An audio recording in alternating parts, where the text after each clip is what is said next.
பார்க்கும்போது கர்த்தருடைய பெரிய நாமத்துக்கு ஸ்தோத்திரம் உண்டாவதாக 3வது வசனத்திலே இவ்விதமாக நாம் வாசிக்கலாம். 1 யோவானிலே 1ஆம் அதிகாரம் 3வது வசனம். கர்த்தருடைய பெரிய நாமத்துக்கு ஸ்தோத்திரம் உண்டாவதாக. நாம் இங்கே பார்க்கும்போது நீங்கள் எங்களோட ஐக்கியம் உள்ளவர்களாகும்படி நாங்கள் கண்டும் கேட்டும் இருக்கிறதை உங்களுக்கு அறிவிக்கிறோம். எங்களுடைய ஐக்கியம் பிதாவோடும் அவருடைய குமாரனாகிய இயேசு கிறிஸ்துவோடும் இருந்தது என்று இங்கே அவர் சொல்லுகிறார். அந்த ஜீவன் வெளிப்பட்டது. ஆதி முதல் அந்த ஜீவன் இருந்தது.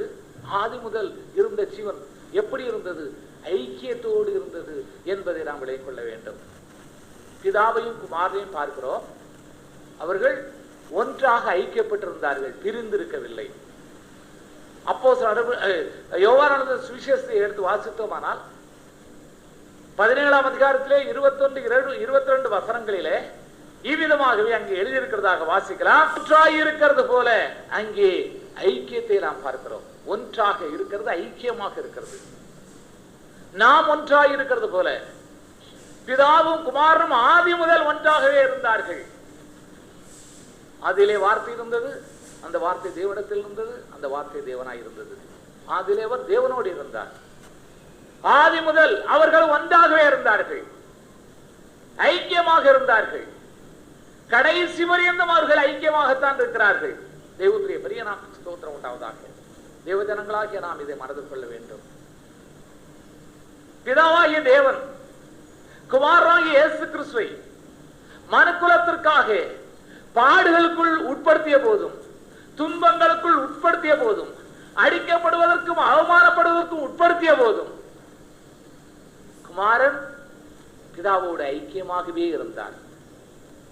எப்படிப்பட்ட சூழ்நிலைகள் தன்னுடைய வாழ்க்கையில உண்டானாலும் தன்னுடைய பிதாவோடு ஐக்கியமாயிருக்கவே அவர் விரும்பினதை நாம் இங்கே பார்க்கிறோம். என்னுடைய பிதா என்னை இவ்விதமாக பாடுகளுக்குள் உட்படுத்தி விட்டாரே, துன்பங்களுக்குள் உட்படுத்தி விட்டாரே, என்னை அடிக்க இவ்விதமாக உட்படுத்தி விட்டாரே, என்னை அவமானப்படுத்த உட்படுத்தி விட்டாரே என்று அந்த குமாரன் ஒருபோதும் எண்ணவில்லை. தேவஜனங்களாகிய நாம் மிகவும் தெளிவாக இருக்க வேண்டும். ஆதியிலே பிதாவும் குமாரனும் ஐக்கியமாக இருந்தார்கள். பிதாவுக்கு குமாரன் கீழ்ப்படிந்திருந்தார். அவர் கடைசி வரையும் கீழ்ப்படிந்தார் இருப்பார். இந்த உலகத்தில் உள்ள காரியங்கள் மட்டுமல்ல, வரப்போகிற நித்தியத்திலும் அவர் பிதாவுக்கு கீழ்ப்படிந்திருப்பார் என்றுதான் நாம் வேதத்திலே பார்க்கிறோம். கர்த்தருடைய பெரிய நாமத்துக்கு ஸ்தோத்திரம் உண்டாவதாக. 1 கொரிந்தியர் புத்தகத்தை எடுத்து வாசித்தோமானால் 15ஆம் அதிகாரத்திலே 27-28 வசனங்களிலே இவ்விதமாக எழுதியிருக்கிறதாக வாசிக்கலாம். குமாரன் தாமும் சகலத்தையும் தன்னை கீழ்ப்படுத்தினோருக்கு கீழ்ப்பட்டி இருப்பார் என்று எழுதப்பட்டதாக பார்க்கிறோம். அவருடைய ஐக்கியம் எப்படி இருந்தது என்று நாம் பார்க்க வேண்டும். நாம் ஐக்கியமாக இருக்கும்படிதான் அழைக்கப்பட்டிருக்கிறோம். எங்களுடைய ஐக்கியம் பிதாவோடும் அவருடைய குமாரனாகிய இயேசு கிறிஸ்துவோடும் இருக்கிறது. ஆனபடினாலே நீங்கள் எங்களோடு ஐக்கியமாங்கள் என்று அப்போஸ்தலர்கள் அழைத்தார்கள். தேவனுடைய பெரிய நாமத்துக்கு ஸ்தோத்திரம் உண்டாவதாக. ஆதி முதல் ஐக்கியம் இருந்தது. பிதாவுக்கும் குமாரனுக்குள்ள ஐக்கியத்தை நாம் பார்க்கிறோம். பிதாவுக்கு குமாரன் சமமாயிருப்பதை கொள்ளையாடின பொருளாக எண்ணாமல் தம்மை தாமே வெறுமையாக்கி அடிமையின் ரூபப்படுத்தும் மனுஷ சாயலானார். மனுஷ ரூபாய் காணப்பட்டு அவர் மரண பரியந்தும் சிலுவையின் மரண பரியந்தும் கீழ்ப்படிந்தவராய் தம்மை தாமே தாழ்த்தினார் என்று தான் நாம் இதிலே பார்க்கிறோம். அவருடைய ஐக்கியம் எப்படி இருந்தது? எச்சூழ்நிலையிலும் ஐக்கிய குறைவு அங்கு உண்டாகவே இல்லை. இருவரும் ஏக சிந்தையோடு கூட அவர்கள் இருந்தார்கள் என்றே நாம் வேதத்திலே பார்க்கிறோம். தேவனுடைய பெரிய நாமத்துக்கு ஸ்தோத்திரம் உண்டாவதாக. தேவ ஜனங்களாகிய நாம் இந்த வார்த்தையை கவனித்து பார்க்க வேண்டும். ஆதியிலே ஜீவன் இருந்தது. அங்கே ஐக்கியம் இருந்தது. எங்கே ஜீவன் இருக்கிறதோ அங்கே ஐக்கியம் இருக்கும் என்ற ரகசியத்தை நாம் இதன் மூலமாக கண்டுகொள்கிறோம். எங்கே இயேசு கிறிஸ்துவின் ஜீவன் இருக்கிறதோ அங்கே ஐக்கியம் இருக்கும். அங்கே பிரிவினைக்கோ பேதங்களுக்கோ இடமில்லை என்பதை வேதம் மிகவும் தெளிவாக நமக்கு காண்பிக்கிறதை பார்க்கிறோம். எங்கே பிரிவினை பேதங்கள் இருக்கிறதோ அங்கே கிறிஸ்துவின் ஜீவன் இல்லை. இதை தேவ ஜனங்களாகிய நாம் ஒவ்வொரு வேளையும் மனதில் கொள்ள வேண்டும். இந்நாட்டில் இருக்கிற கிறிஸ்துவத்தை நீங்கள் கவனித்து பார்க்க வேண்டும். பிரிந்து செல்லவே மனிதன் விரும்புகிறான். தன்னை உயர்த்தவே, தன்னை பெருமைப்படுத்திக் கொள்ளவே மனுஷன் விரும்புகிறான். தன்னை ஒரு பொருட்டாக எண்ணிக்கொள்ளுகிறான். நீங்கள் உற்று ஒவ்வொரு காரியத்தையும் பார்த்தீர்களே, ஆனால் மனிதர்கள் எதற்காக பிரிந்து செல்கிறார்கள் என்று பார்க்கும்போது அவருடைய சுய பெருமையும், சுய காரியங்களும், சுய அபிலாட்சிகளும், சுய சித்தத்தை நிறைவேற்ற வேண்டும் என்ற எண்ணங்களும் இவ்விதமாகவே மனுஷர்கள் பிரிந்து செல்லும்படி தூண்டுகிறதாக பார்க்கிறோம். ஆனால் கர்த்தராகிய இயேசு கிறிஸ்து பாருங்கள், தேவனுக்கு சமமாயிருப்பது அவர் விரும்பவில்லை. தன்னை தாழ்த்தினார், தன்னை ஒரு அடிமை போல எண்ணிக்கொண்டார். எப்படியாகிலும் பிதாவோடு ஐக்கியமாக இருக்க வேண்டும் என்பதை அவர் விரும்பினார். தன்னை பாடுகளுக்கு உட்படுத்தினாலும், அவமானத்துக்கு உட்படுத்தினாலும், நிந்தைக்கு உட்படுத்தினாலும் அவர் அதை குறித்து கவலைப்படவில்லை, அதை ஒரு பொருட்டாக எண்ணவில்லை. பிதாவோடு கூட ஐக்கியமாக இருக்க அவர் விரும்பினார். அந்த ஐக்கிய பிரிவு உண்டான போது அவர் கதறினார், பிதாவே ஏன் என்னை கைவிட்டீர்? உலகத்தின் பாவமெல்லாம் அவர்கள் சுமந்தது. அப்பொழுது அவர் கண்ணீர் விட்டு கதறதை பார்க்கிறோம்.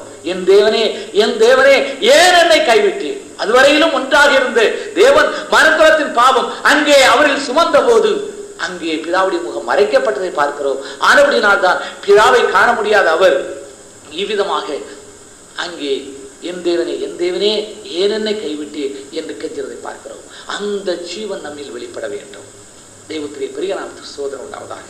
இதை தேவஜனங்களாகி நீங்கள் மனதில் கொள்ள வேண்டும். எங்கே கிறிஸ்துவின் ஜீவன் இருக்கிறதோ அங்கே ஐக்கியம் இருக்கும். எங்கே கிறிஸ்துவின் ஜீவன் இல்லையோ அங்கே நிச்சயமாக ஐக்கியம் இருக்காது.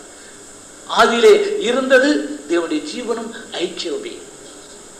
ஆதியிலே பிதாவும் குமாரன் இருந்தார்கள், வேறு ஒன்றுமே உண்டாகவில்லை. தேவனுடைய பெரிய நாமத்துக்கு ஸ்தோத்திரம் உண்டாவதாக. நீங்கள் வேதத்தை தெளிவாக சிந்திப்பீர்களே, ஆனால் இந்த காரியத்தை கண்டுகொள்ள முடியும்.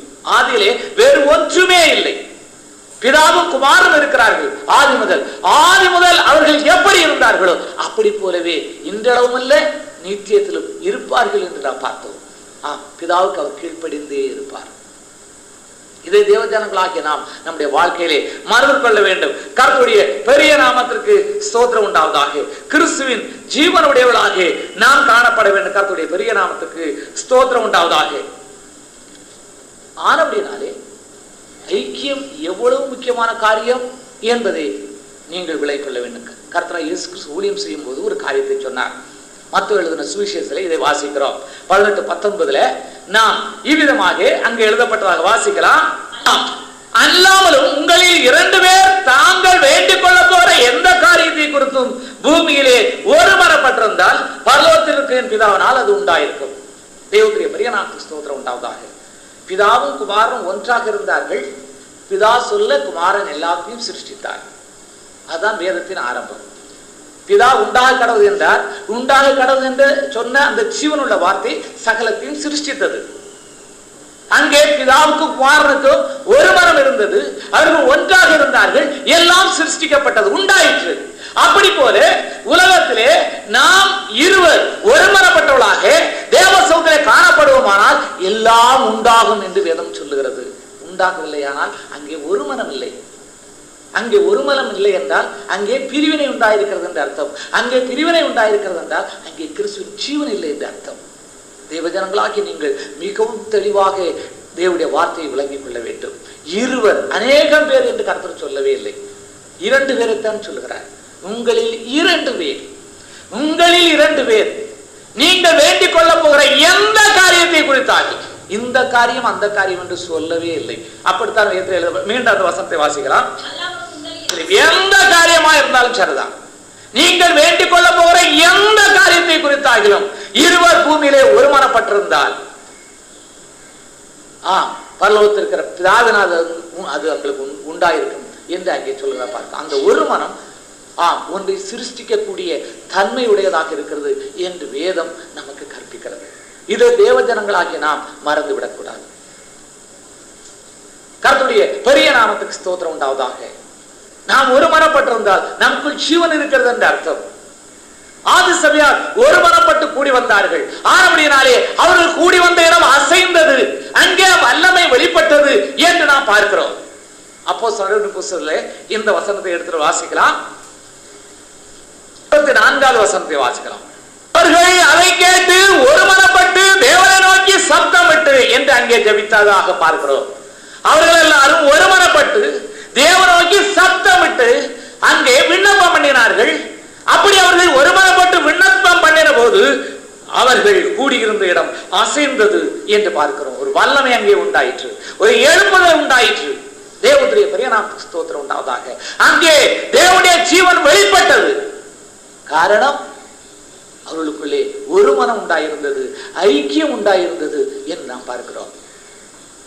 ஒன்று உண்டாவதற்கு ஐக்கியம் தேவை என்பதை வேதம் மிகவும் தெளிவாக நமக்கு காண்பிக்கிறதை பார்க்கிறோம். அநேகருடைய ஐக்கியம் அல்ல, 2 பேருடைய ஐக்கியமே.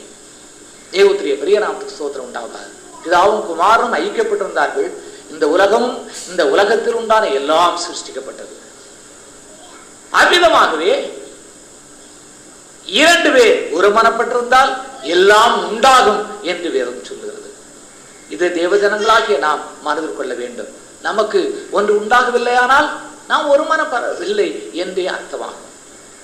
எங்கே தேவனுடைய ஜீவன் வெளிப்படவில்லையோ அங்கே ஐக்கியமில்லை என்பதை அர்த்தம் என்று வேதம் மிகவும் தெளிவாக சொல்லுகிறதாக பார்க்கிறோம். தேவனுடைய பெரிய நாமத்துக்கு ஸ்தோத்திரம் உண்டாவதாக. இதை தேவஜனங்களாகிய நாம் மனதில் கொள்ள வேண்டும். ஆதியிலே ஜீவன் இருந்தது. அந்த ஜீவன் ஒருமனப்பட்ட அதாவது ஒன்றாக இருந்தது. தேவனுடைய பெரிய நாமத்துக்கு ஸ்தோத்திரம் உண்டாவதாக. தேவனோடு கூட இருந்தது. அவ்விதமாக நாம் காணப்பட வேண்டும்.